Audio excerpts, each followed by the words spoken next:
हरिर्नाम हरिर्नामैव केवलम् कलौ नस्तेव नस्तेव नस्तेव गतिरन्यथा।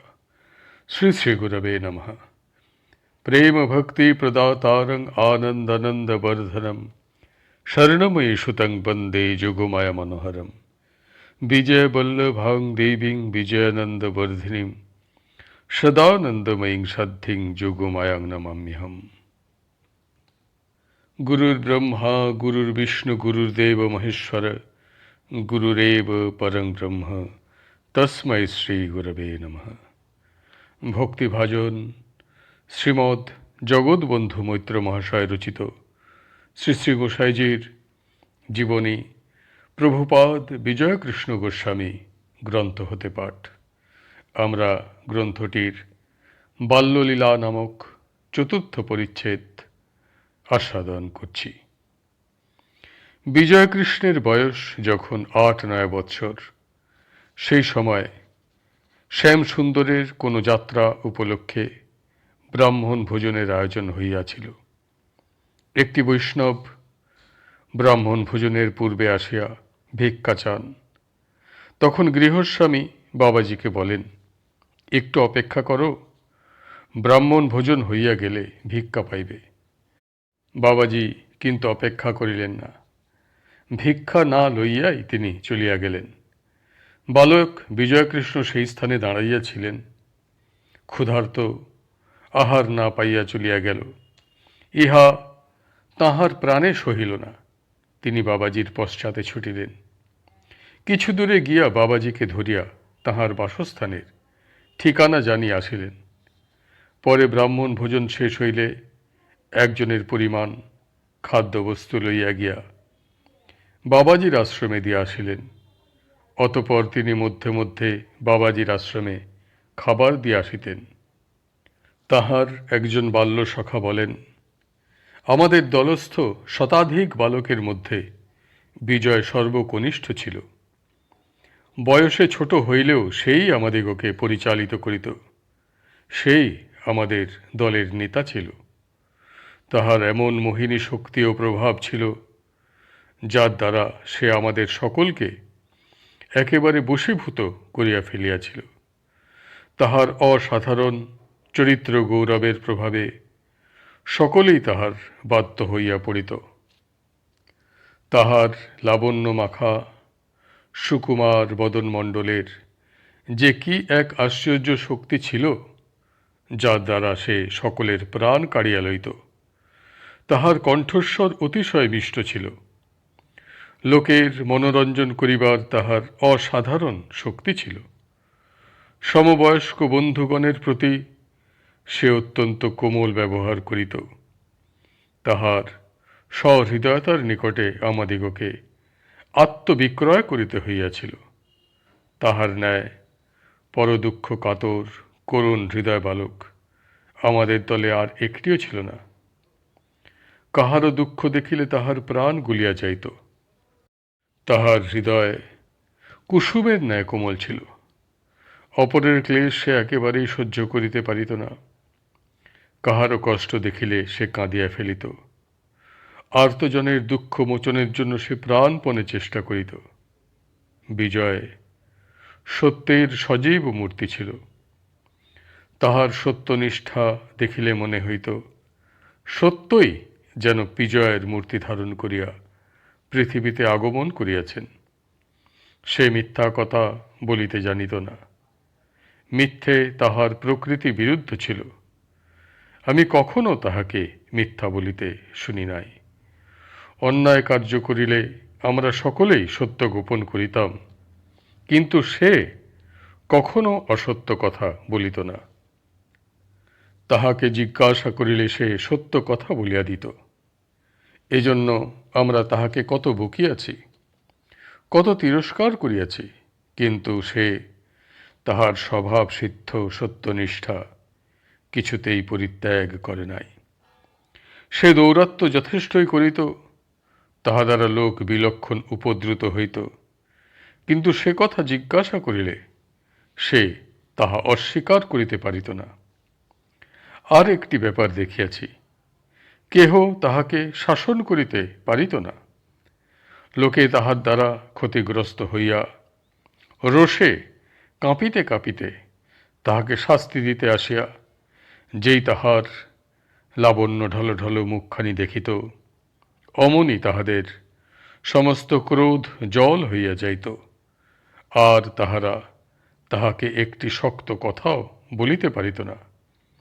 বিজয়ের মুখ দেখিয়া লোকে এইরূপে মুগ্ধ হইয়া যাইত। সে যাহাদের উপর উপদ্রব করিত, যাহারা তাহার দ্বারা ক্ষতিগ্রস্ত হইত, তাহারা তাহার সাক্ষাতে একবার দুঃখ প্রকাশ করিবা মাত্র সে একেবারে গলিয়া যাইত। যেমন করিয়া হোক সে তাহাদের ক্ষতিপূরণ করিয়া দিত। বিজয় কলিকালের মানুষ ছিল না, সে সত্যযুগের লোক ছিল। পার্থিব উপাদানে তাহার শরীর নির্মিত ছিল না। বিধাতা তাহাকে স্বর্গীয় বস্তু দ্বারা সৃষ্টি করিয়াছিলেন। কোন দেবতা শাপগ্রস্ত হইয়া বা পথ ভুল করিয়া পৃথিবীতে আসিয়া পড়িয়াছিল। এইখানেই বাল্যলীলা নামক চতুর্থ পরিচ্ছেদ সম্পূর্ণ হইল। পঞ্চম পরিচ্ছেদ, পাঠশালায় অধ্যয়ন। পাঠশালাতেই বিজয়কৃষ্ণের লেখাপড়া আরম্ভ হয়। হাতে খড়ির পর তাহাকে পাঠশালায় দেওয়া হইল। বিজয়কৃষ্ণ জননীর সহিত অধিকাংশ সময় মাতুলালয়ে বাস করিতেন, এজন্য শিকারপুরের পাঠশালাতেই তাহার প্রথম বিদ্যারম্ভ হয়। তিনি অতিশয় মেধাবী ছিলেন। তাহার প্রতিভা ও স্মরণশক্তি অত্যন্ত প্রখর ছিল। চঞ্চল বালক হইলেও লেখাপড়ায় তিনি অনাবিষ্ট ছিলেন না। মনোযোগের সহিত লেখাপড়া করিতেন। পাঠশালায় যখন যে শ্রেণীতে তিনি অধ্যয়ন করিতেন, তখন সেই শ্রেণীতেই সর্বোৎকৃষ্ট ছাত্ররূপে পরিগণিত হইতেন। এজন্য গুরু মহাশয় তাহাকে সকল বালক হইতে অধিক ভালোবাসিতেন। সকল বালক অপেক্ষা তিনি গুরু মহাশয়ের অধিক প্রিয়পাত্র ছিলেন। সে সময় পাঠশালার গুরু মহাশয়গণ বালকদিগকে অতিশয় কঠিন শাস্তি প্রদান করিতেন। নির্মম হইয়া তাহারা ছাত্র সকলকে নিদারুণ প্রহার করিতেন। তাহাদের নির্দয় প্রহারে অনেক বালক সময়ে সময়ে মলমূত্র পরিত্যাগ করিয়া ফেলিত, কিন্তু গোস্বামীপাদকে কখনো শাস্তি ভোগ করিতে হয় নাই। জননীর নিকট হইতে পয়সা লইয়া গুরু মহাশয়কে দিতেন এবং নিমন্ত্রণ করিয়া শ্যাম সুন্দরের প্রসাদ খাওয়াইতেন। এজন্য গুরু মহাশয় তাহার উপর অত্যন্ত সন্তুষ্ট ছিলেন। প্রভুপাদ মাতার সহিত কখনো শিকারপুরে, কখনো শান্তিপুরে অবস্থান করিতেন। যখন যে স্থানে থাকিতেন, তখন সেই স্থানের পাঠশালাতে তাহাকে অধ্যয়ন করিতে হইত। সে সময় শান্তিপুরে যে গুরু মহাশয় ছিলেন, তিনি একজন উচ্চকোটির সাধক ছিলেন। সাধক হইলেও তিনি বালকদিগকে শাস্তি দিতে কসুর করিতেন না। অন্যান্য গুরু মহাশয়দের ন্যায় তিনিও বালকগণকে নিদারুণ প্রহার করিতেন। তাহার নাম ছিল ভগবান সরকার। সরকার মহাশয়ের গঙ্গা প্রাপ্তির বিবরণ অতি অদ্ভুত। সে সম্বন্ধে গোস্বামীপাদ লিখিয়াছেন, শান্তিপুরে ভগবান গুরু মহাশয়, তখন শান্তিপুরে ইংরাজি স্কুল ছিল না। গুরু মহাশয়ের পাঠশালা ও টোল ছিল। এই গুরু মহাশয় বড় মারিতেন। বড় রাগিলে গাতা মাতা এই শব্দ করিতেন। একদিন বলিলেন, ওরে ছোঁড়ারা, কাল সকালে আসিস, একসঙ্গে গঙ্গায় নাইতে যাব, সেখানে আমি দেহত্যাগ করিব। রাত্রিতে এই সংবাদ শান্তিপুরময় ব্যাপ্ত হইল। পরদিন প্রভাতে পাঠশালা স্ত্রী পুরুষ বালক বৃদ্ধ লোকে পরিপূর্ণ। গুরু মহাশয় সকলকে প্রণাম করিয়া তাহার পুত্রটিকে সঙ্গে লইয়া ধীরে ধীরে গঙ্গা যাত্রা করিলেন। গঙ্গায় গিয়া প্রথমে স্নান আহ্নিক করিয়া গঙ্গার জলে বসিয়া জপ করিতে লাগিলেন। চারিদিকে সংকীর্তন হইতে লাগিল। ক্রমে হাজার হাজার লোকে গঙ্গার ঘাট পরিপূর্ণ হইল। জয়ধ্বনিতে যেন গঙ্গায় তরঙ্গ উঠিল। এইরূপে জপ শেষ করিয়া গুরু মহাশয় বলিলেন, ছেলে সব, আমি কায়স্থ, তোমরা অনেকে ব্রাহ্মণ, আমি কত তাড়না করিয়াছি, এখন বাপু সকল, আমার মাথায় তোমাদের পা দাও, আর দেরি নাই, ওই দেখো আমার রথ এলো। এই বলিয়া দণ্ডায়মান হইলেন। প্রাণ দেহকে ত্যাগ করিয়া বৈকুণ্ঠের দিকে ধাবিত হইল। আশ্চর্য যে মৃতদেহ পড়িয়া গেল না। সমস্ত ব্রাহ্মণ ছাত্র যেমন পিতা মাতার অন্ত্যেষ্টিক্রিয়া করিতে হয় তদ্রূপ কার্য করিলেন। এইখানে উল্লেখ্য, যাহারা মহাপুরুষ তাহাদের বাল্যজীবনেই মহত্ব লাভের যোগাযোগ ঘটিয়া থাকে।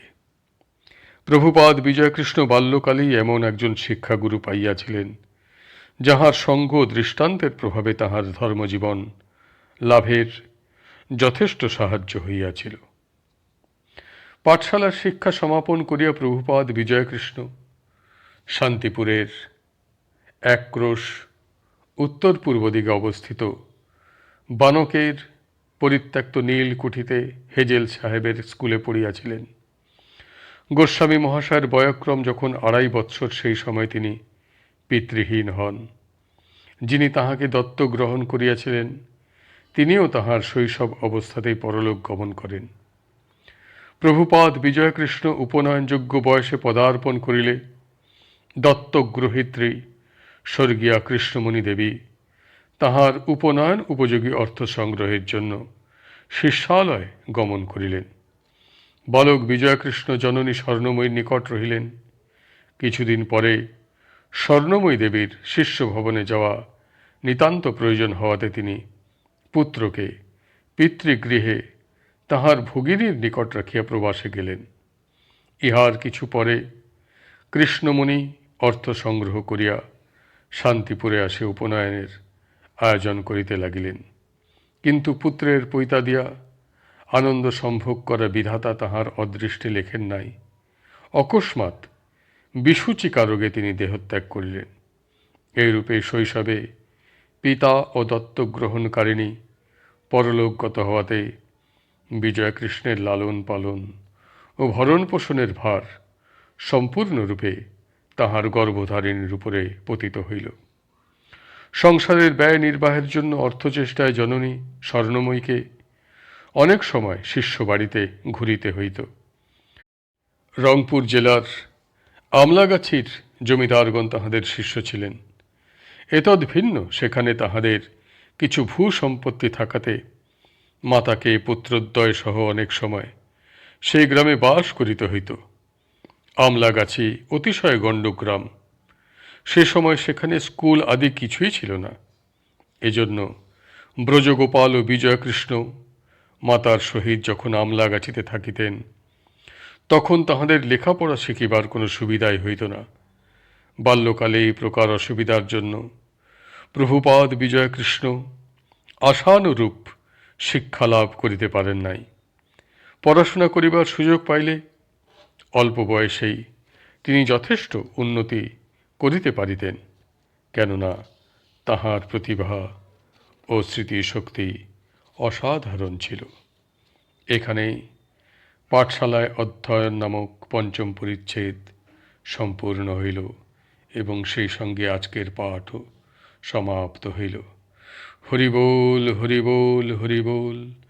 জয় গুরুদেব, জয় গুরুদেব, জয় গুরুদেব।